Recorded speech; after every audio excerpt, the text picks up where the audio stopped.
Chicos, ¿qué tal? Buenas tardes y bienvenidos de nuevo al canal. Hoy vengo a traeros una pequeña reflexión acerca de ese miedo a la crítica, ¿no? De qué es lo que realmente pues, la gente piensa y cuál es la realidad, ¿no? La realidad es que por mucho que puedan opinar o puedan criticar o puedan hablar sobre algo, sobre alguien, primero de todo, debemos entender dos partes.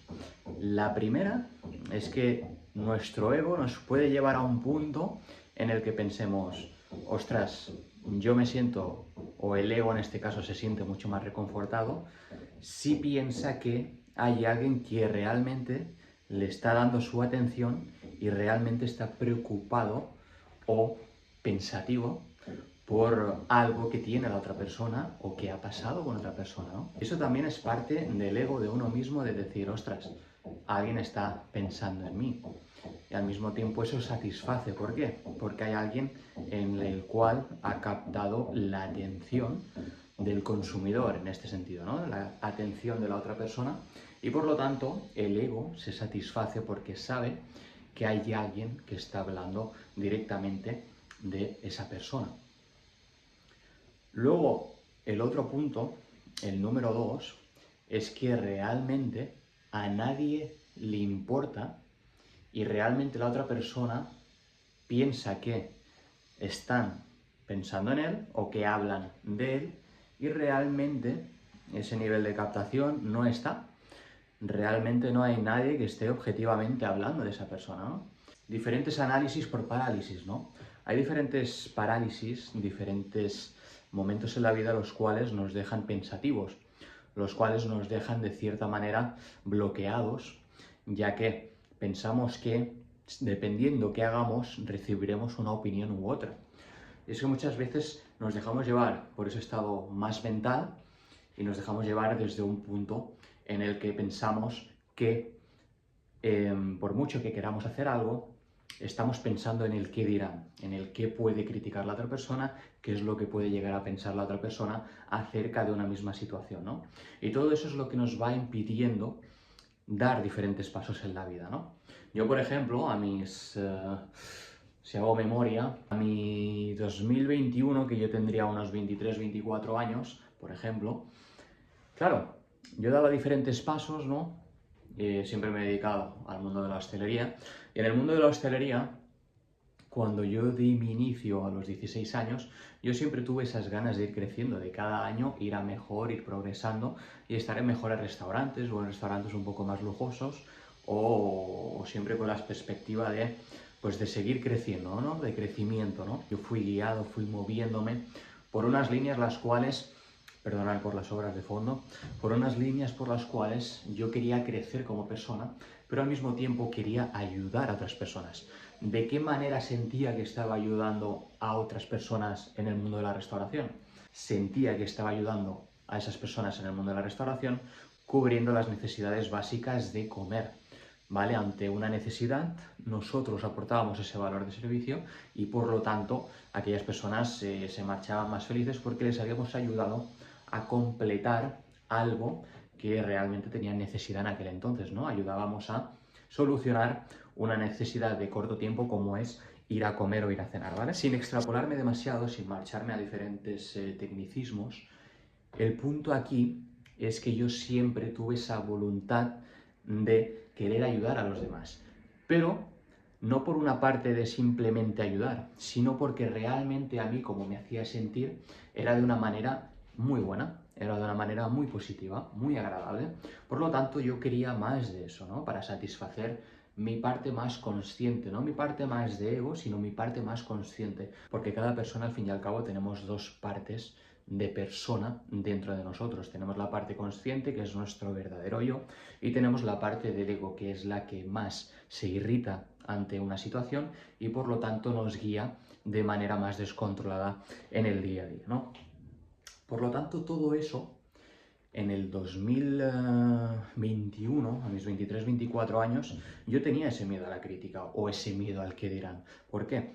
Porque durante muchos años fui creciendo a medida que iban pasando los años y el tiempo, iba creciendo e iba evolucionando tanto como persona como a nivel profesional. Por lo tanto, estaba adquiriendo mejores rangos, mejores posiciones en mejores restaurantes. ¿Qué pasó?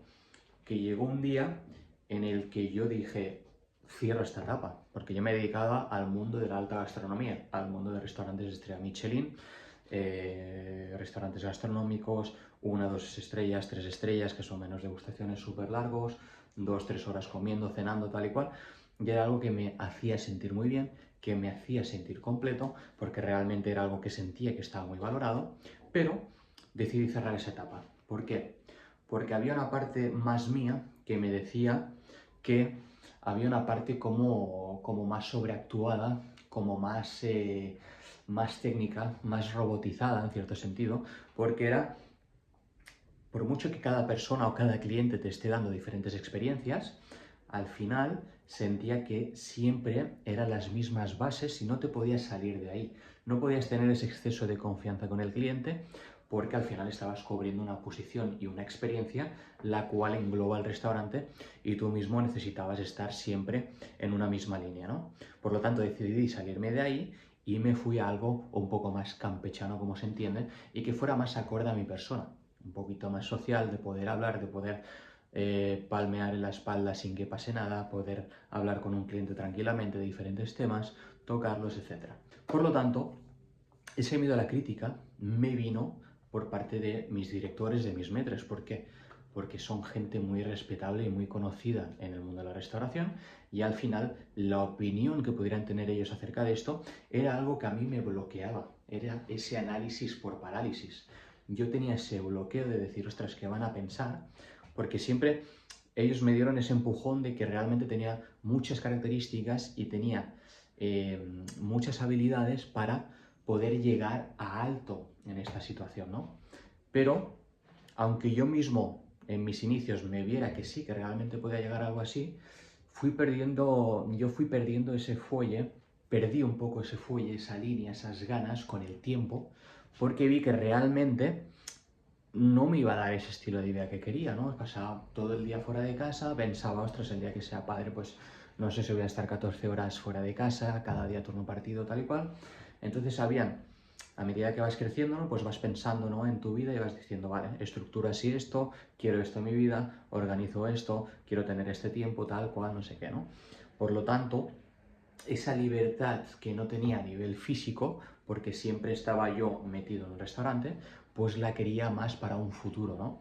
Si, por ejemplo, puedo dedicarme, sí, 24/7 al negocio, pero si, por ejemplo, es online, como es el caso de ahora, si yo tengo un negocio online en el cual puedo monetizar, como tengo ahora una tienda online que he montado, si yo puedo monetizar esto de una forma automatizada o tengo incluso algún apoyo que pueda trabajar en mi empresa y por lo tanto pueda tener más control desde una parte más externa y yo por lo tanto a nivel físico pueda tener esa libertad, por mucho que esté enfocado 24/7 en ello, sé que puedo estar pasando el tiempo con otras personas, que era lo que realmente quería, ¿no? Yo siempre me he movido en un ámbito muy social, he sido muy social, he hablado con muchísimas personas, he conocido muchísima gente, pero al mismo tiempo he dedicado muchísimo tiempo a trabajar en mí mismo y a trabajar en diferentes proyectos que quiero que se vayan dando y que quiero que vayan llegando con el tiempo, ¿no? Por lo tanto, ese miedo a la crítica es lo que realmente nos bloquea, es ese análisis por parálisis de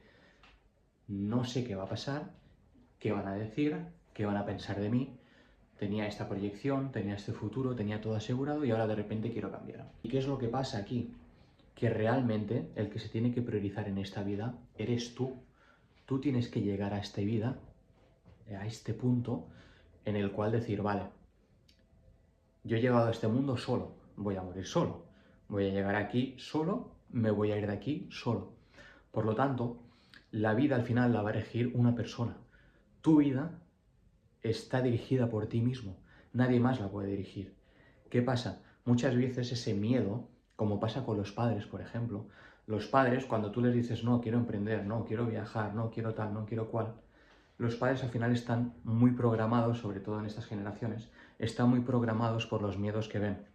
Ahora pasa una dana, ahora va a llover mucho, ahora tenemos las guerras mundiales, ahora tenemos, bueno, guerras mundiales, las guerras de Ucrania, Rusia, tal, de Israel, no sé qué.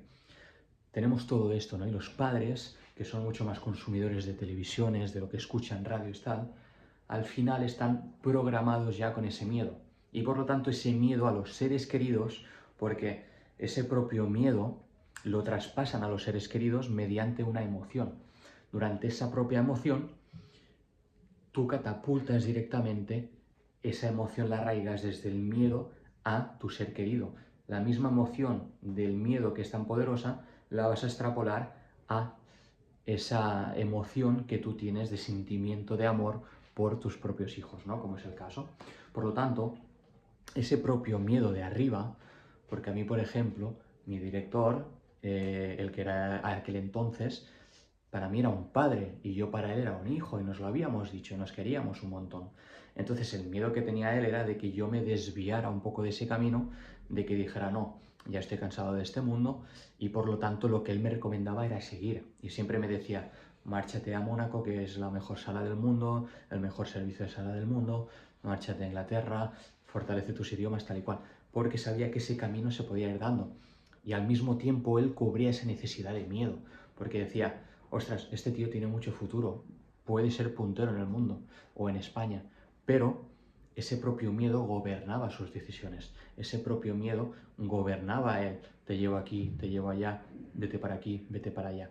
Por lo tanto, al final tienes que darte cuenta, y eso te vas a ir dando cuenta a medida que crezcas, de que tus prioridades se van a reducir mucho más, tu ámbito social se va a reducir mucho más, porque va a haber un momento en el que te vas a priorizar tú mismo. Llegará un punto en la vida en el que te preguntarás quién soy. Es totalmente normal que a los 16, 17, 18, 20, 22, 24, 25, 26, es totalmente normal que no sepas hacia dónde te diriges. ¿Por qué? Porque hay un sistema implantado, un sistema programado que capta tu atención. Y eso es así. Tú entras a Instagram, has estado mirando fotos de coches o has estado mirando páginas de coches, ¡pum! El algoritmo te va a mostrar coches. Has estado mirando mascotas, ¡pum! El algoritmo te va a mostrar mascotas. ¿Qué es lo que pasa? Quieren tu control. El sistema lo que quiere es gente que realmente no piense en ellos mismos y que realmente no piense hacia dónde ir. ¿Por qué? Porque el sistema está muy bien montado. Es la mejor obra de arte que se ha montado. Lo que van a hacer es, vete a la escuela, haz instituto, universidad, másters, para formarte y tener un empleo toda tu vida. Así te van a mantener siempre bajo control. Te sacamos tus impuestos, tú trabajas, a cambio te vamos a dar un mes de vacaciones al año, a cambio pues, los 2,5 días al mes, ¿no? Sí, 30 días exacto. A cambio te voy a dar tanto, a cambio te voy a dar esto, lo otro, pero siempre te van a mantener ahí a raya. ¿Por qué no quieren emprendedores? Porque se les escapa del control. ¿Por qué no quieren gente que piense en ellos o que triunfe? Porque se les escapa del control. Lo mismo pasa con los padres. Ese propio miedo de, mamá, quiero emprender, ostras, emprender, yo he trabajado toda la vida para una empresa, eso no es seguro, eso no sabes qué va a pasar, eso tal, eso cual. Claro, si yo llego a esta vida y digo, no soy millonario, de acuerdo, pero ¿qué ha hecho un millonario para ser millonario? Ostras, igual tengo que cambiar algo. Y muchas veces la gente lo que no se da cuenta es que la fórmula de la vida es ser, hacer, tener. Tienes que cambiar tu ser para cambiar el tener. Y esto se rige mucho a una ley universal que es la ley de causa y efecto. Si tú sigues con la misma causa, el efecto no va a cambiar. La gente, ¿por qué dice, no me gusta mi situación actual, pero no quiero cambiar quién soy? Me gusta la persona que soy, pero no me gusta la situación que tengo, tanto económica, financiera, de salud, lo que sea. El problema está ahí. El problema es que no quieren cambiar eso, no quieren cambiar el tener. Y la raíz de todo esto es que tú vas a cambiar el tener cuando cambies el ser. Yo, ¿por qué nunca me imaginé capaz de tener un negocio o capaz de ser millonario algún día o capaz de tener un supercoche? Porque estaba enfocado en el tener. Digo, vale, en vez de trabajar de camarero, voy a intentar trabajar de director en tal y me voy a poner a estudiar esto y voy a ir para allí. La raíz de todo esto era que no pensaba en el ser. Claro, yo pensaba, digo, igual tengo que cambiar algo de mí. Es así. Si yo soy una persona súper tímida, no voy a poder hablar o entablar una conversación con un director de mucha posición, porque me voy a bloquear. Es así, mis sentimientos me van a paralizar. Por lo tanto, esa misma situación la tienes que extrapolar a tu vida y en todos los ámbitos. Yo siempre me imaginé una persona decir, ostras, si yo cierro los ojos, digo, vale, quiero esto, quiero lo otro, quiero tal, quiero cual, quiero ser este tipo de persona, quiero influir sobre las personas de la vida, quiero motivar a la gente a conseguir sus sueños, tal cual. Perfecto. ¿En qué te tienes que convertir para eso? Pues tienes que ser un buen conversador, practica el habla. Tienes que mejorar tus gestos al hablar, gesticula más. Tienes que mirar a cámara siempre, mirar a cámara fija a la persona, pues fíjate más en cámara. Tienes que moverte menos. Yo tenía tendencia en la escuela a, mientras estoy explicando, pues hablar, a moverme mucho, a pasear. ¡Pum! Ahora quédate fijo hablando en cámara. Por lo tanto, todos esos pasos te van convirtiendo en tu mejor versión, en una persona mucho más evolucionada. Y eso tiene que ser un poco la raíz y tiene que ser un poco tu filosofía de vida. ¿Por qué? Porque al final lo que queremos, nos vemos proyectados por diferentes personas en el mundo, ¿no? Por famosos. Yo siempre tuve un gran referente a nivel de moda, de emprendimiento, de todo. La primera gran persona que me hizo dar un clic mental, que fue a mis...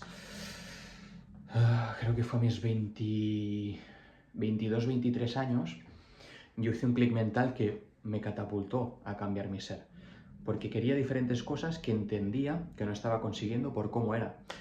Y esa gran persona que me dio el impulso y el cambio fue José Zúñiga, que es un gran empresario que vive en Estados Unidos, que él es de Honduras. Es un hombre súper conocido, redes sociales, tiene negocios, tiene cual, es millonario y es un crack.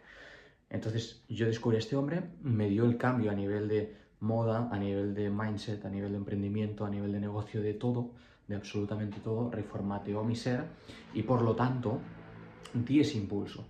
Pero todo eso viene desde la raíz, viene de entender que ese miedo a la crítica lo tenemos que dejar atrás y que a partir de aquí, desde tu punto más humilde, saber que lo que tienes que hacer es estar abierto al mundo para aprender de aquellas personas que están por delante de ti, de aquellas personas que han conseguido ya lo que tú deseas y por lo tanto, a partir de aquí, empezar a trabajar con un trabajo arduo, porque nada ni nadie ha conseguido esto de una manera fácil.